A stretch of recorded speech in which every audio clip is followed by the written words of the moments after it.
What up, Cavs Nation? I'm your host, Ethan Sands, and I'm back with another episode of the Wine and Gold Talk podcast. I'm coming to you with a midday podcast to give you some insight on what is going on around the league. It's nearing that time of the year when the playoffs take over our lives, and we just throw ourselves all the way into it. But for NBA fans in general and those who keep up with the game on a larger scale, let me know either on X, formerly Twitter, or subtext who you would like to hear from when it comes to playoff teams and potential first round matchups for the Cavs. Yes, I'm talking about beat reporters, NBA coverers, all of those people. Let me know who you would want to hear on the Wine and Gold Talk podcast, and we'll see if we can make that happen. All right. If you couldn't tell already, it's a solo dolo episode of the pod as Chris travels to yet another city and state to get the inside scoop for you, which you can read on cleveland.com. But like I mentioned earlier, I want to get into the potential playoff matchups and the difficulties that each team poses for the Cavs. First, we have to look internally, right? The Cavs just took a pretty bad loss to the Phoenix Suns on Wednesday. To put it simply, the Suns had more firepower than the Cavs. There was a point where Devin Booker and Kevin Durant were outscoring the Cavs by themselves in the first half. It wasn't pretty, but the Cavs were able to make several runs to cut the overwhelming large deficit to under 20 points. But each time they made a punch, they were met with a counter and weren't able to bring this contest back within reach. Donovan Mitchell returned to the lineup for the Cavs after sitting out for the game against his former team in the Utah Jazz on Tuesday. But even though he had a team-high 24 points, it felt like he was still adjusting to his knee, and he admitted that it's a work in progress. But thankfully for the Cavs, there isn't anything structurally wrong with his knee. So him getting back acclimated will only be helpful for him to learn what his body will allow him to do and what he can contribute even without being at 100%. Donovan talked about how past experiences have shaped his perspective, especially when it comes to injuries. When he was in Utah, there was a similar situation, and he was thrust back into being the number one option after returning from injury with barely any ramp up, and it seemingly only fueled his frustration. As we talked about on multiple occasions on this podcast, it's important for this team to have joy and fun while playing to be successful. And I wanted to add a word that Donovan Mitchell used: grace. Being able to give yourself grace allows for mistakes not to compound, and there's someone on the Cavs who has grown in that aspect a huge amount, and to me, that's Jarrett Allen. I know I wasn't covering the team last year, but from everything I watched and heard about, when things were rough in the first round of the playoffs for Jarrett Allen, the joy evaporated and the mistakes became bigger than they were, and the lights got brighter, and it was overwhelming for him. But all this to say that this season, it hasn't felt like any situation has overwhelmed him. He's been the steady presence for the Cavs on good and bad nights, and that is partially because he has only missed 5 games this season, and they were all at the beginning of the year. So whenever a player has gone out with an injury, the Cavs have turned to Jarrett to step his game up yet again. And on many an occasion, he has. And even when he gets dunked on or makes a bad decision or something like that, he just gets back to work. We talked a lot with him about contesting at the rim, and he said that it's going to be a highlight either way when it comes to a dunk. And you can either be on the highlight or you can create a highlight. But either way, the game still continues, and even Donovan Mitchell has given credit to Jarrett Allen for not letting things compound or his emotions flare or numb his emotions, because neither are good or healthy, and Mitchell could potentially be learning from his teammate in the situations he's been put in. Also, Mitchell admitted that the best thing for his knee is rest, but also said that he nor the Cavs have time for that right now with how tight the Eastern Conference is, and I want to go into the different matchups that the Cavs could have all the way from the Milwaukee Bucks to the Philadelphia 76ers, because right now it's all hands on deck and nobody knows who the Cavs are going to end up facing. So let's get into it. Here's the thing. The Cavs are extremely unlikely to play the Milwaukee Bucks in the first round, as the Bucks occupy the second seed and the Cavs are currently in the third seed. But the Bucks have lost back-to-back games against the Washington Wizards and the Memphis Grizzlies, two teams that have been really bad this season. And the Bucks' schedule is a rough one to end the season if they're able to drop back-to-back contests against those opponents. In their last 6 games, they played the Raptors, the Knicks, the Celtics, the Magic, the Thunder, and then the Magic again to end the season. Luckily for the Bucks, the Celtics and the Thunder have already clinched spots in the playoffs and could potentially rest their starters in these games. But the Thunder are fighting for seeding in the Western Conference, currently third and a game behind for the top spot. So who knows if that young squad goes full throttle trying to hold the top seed in the Western Conference for the first time since the 2012-2013 season when they went to the NBA Finals. So, let's get back to the Bucks. I think the Bucks would pose issues both on the interior and the perimeter, as the assumption is that they've been holding back their pick and roll usage to save it for the postseason, and as everyone can agree, a pick and roll with Damian Lillard and Giannis Antetokounmpo is nasty. Then you add in that the Cavs are currently without Isaac Okoro and Dean Wade, two of their best perimeter defenders.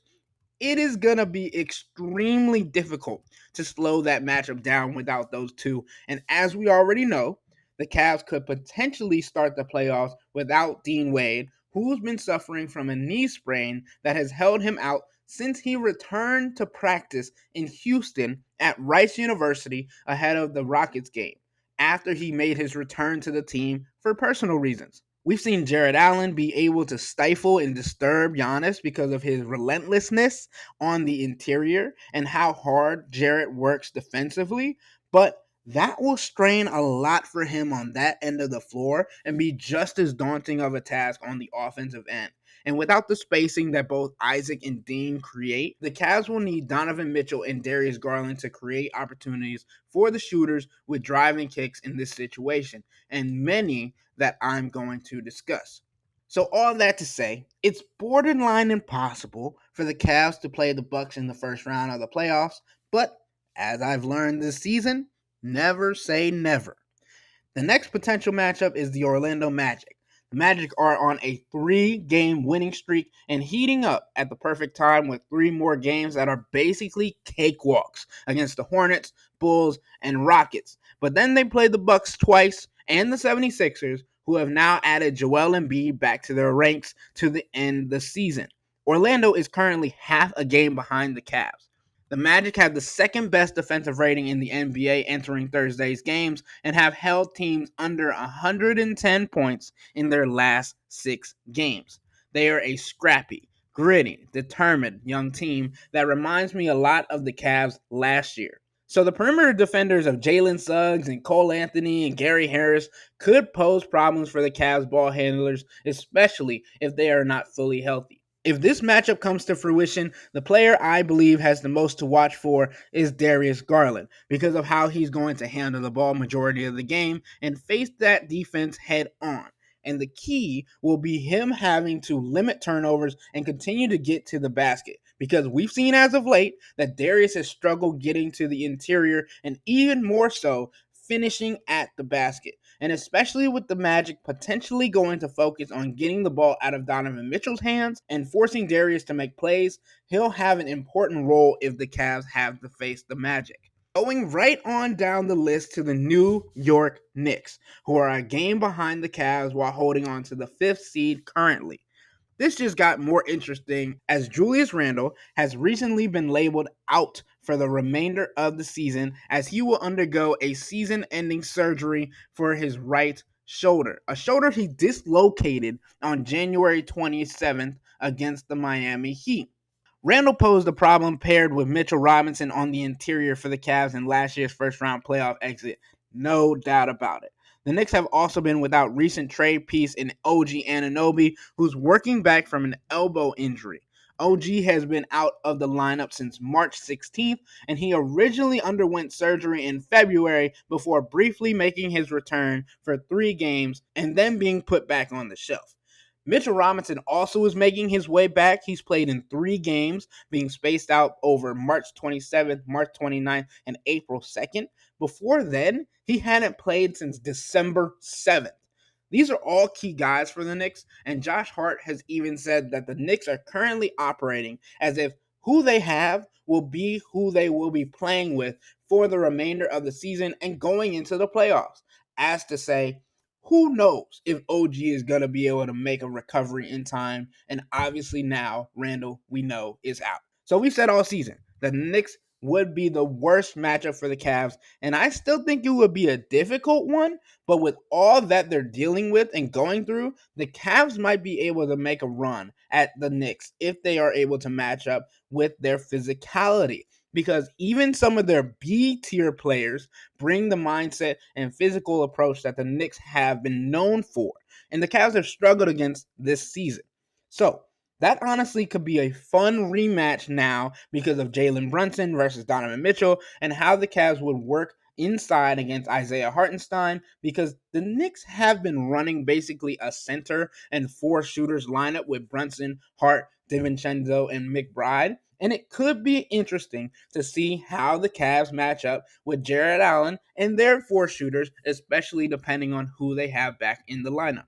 Next on the list is the Miami Heat. And the Heat might be my new pick for the worst matchup for the Cavs in the first round of the playoffs, because they have Jimmy Butler, Jimmy Buckets, who has simply torched the Cavs by getting whatever he wants on the interior. Plus, if I'm not mistaken, the Cavs have played against Bam Adebayo just once this season. And the Cavs are still 1-3 against them this year. And Bam had 15 points and 16 rebounds against the Cavs in the one game he played against them.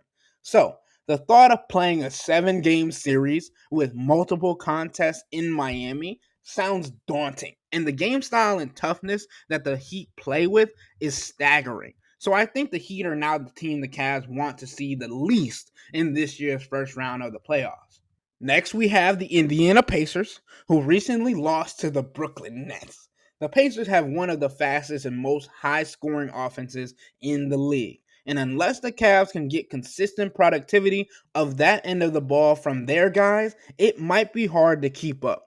On the other hand, the Cavs are known as a defensive-heavy team. So in the case that Isaac Okoro can return and guard Tyrese Halliburton, that would be the ideal situation for the Cavs, and have Evan Mobley guard Pascal Siakam, in my opinion. With that defensive setup, I think the Cavs could be able to slow down the Pacers to give themselves a chance to keep up on the offensive end. We've seen multiple different games this season when the Cavs have had a single player step up offensively to lead the Cavs to victory. But it's been few games where multiple players have scored, let's say, 20 points or more. And on Wednesday against the Suns, 3 players scored 20 or more points, and it still wasn't enough because that was the entire offense, basically. It needs to be spread wealth, especially against a fast-paced Pacers team. And the Cavs will need to use Evan Mobley and Jarrett Allen as offensive hubs to run the offense if they want to be able to take advantage of the size mismatch that they have on the interior. Last, but certainly not least, the 76ers are a completely different team with and without Joel Embiid on the court. His return has already shown that, and coupled with Tyrese Maxey, who is a most improved candidate, someone who has proven to be able to handle the offensive load, and they have Buddy Hield as well as a shooter around these 2 scorers. This would be a difficult matchup for the Cavs, especially assuming Dean Wade can't start the playoffs. The Cavs simply don't have enough defenders to spread for 3 different threats that need primary type focus. In an ideal world, Isaac Okoro would guard Maxey, Dean Wade would cover Buddy Hield, and Jarrett Allen would try to slow down Embiid.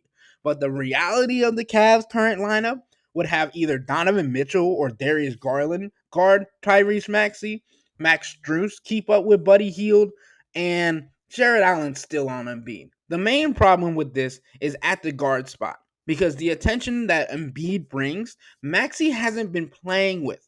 Maxey's been the main focal point on offense for the 76ers. So there's a potential for Maxey scoring to uptick with Embiid back because the shots he could get may be easier with most teams focusing on slowing down Joel Embiid. But those are my thoughts on the potential playoff matchups and who could pose the most problems and why. But feel free to argue with me on subtext or even hit me up on Twitter. We can have discourses mostly on subtext, and that's where I'm going to leave you guys. But until next time, that'll wrap up today's episode of the Wine and Gold Talk podcast. But remember to become a Cavs insider and interact with Chris and me by subscribing to Subtext. This is like a family community where we just talk sports, talk Cavs, and we give you the insight that we hear from the players in the locker room, but also bring our knowledge of the game to you as well. To get all of this, you can sign up for a 14-day free trial or visit cleveland.com/Cavs and click on the blue bar at the top of the page. If you don't like it, that's fine. All you have to do is text the word STOP. It's easy, but we can tell you that the people who sign up stick around because this is the best way to get insider coverage on the Cavs from me and Chris. This isn't just our podcast, it's your podcast, and the only way to have your voice heard is through subtext. Y'all be safe. We out.